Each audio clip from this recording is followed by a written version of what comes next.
繼續來看台大婦產科的醫師鄭文峰涉嫌甲3個女性的業務下藥要共性侵，1審互判刑6年9個月，醫師的證照嘛互撤銷。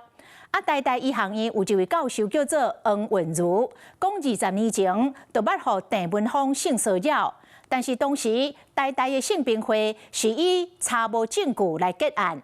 黃韻如真感嘆，講醫界的環境都是選擇放過有權勢的人，才會間接致使鄭文峰軟土深掘，犯案的行為更加嚴重。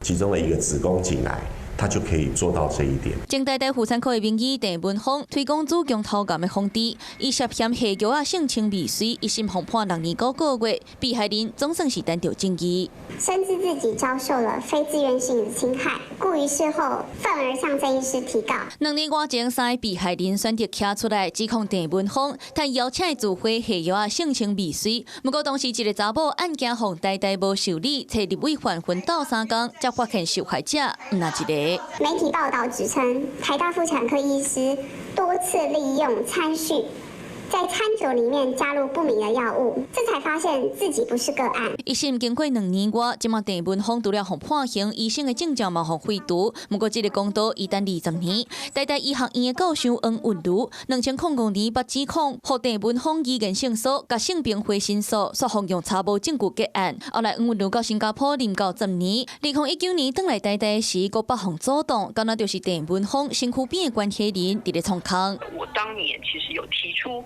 他在性騷，在個性上，在這些行為上，可能有一些缺陷，一個像是粽子般的一個關係，大家會覺得不願意去戳破，或是寧願不願去相信。容易拿兩隻互看破骹手，敢是有可能就無後邊的被害人。黃韻如嘛感嘆，醫界攏極點點。我們整個的醫界、學界需要去思考的是，我們如何在這些權力結構之下，能夠好好的反思。那除了鄭文峰前台大婦產部的陳姓主任甲黃姓醫師，嘛因為涉嫌性侵女患者，去年互監察院彈劾。類似事件是一欉接一欉，名醫變容易，醫界態度互被害人是更較貼心。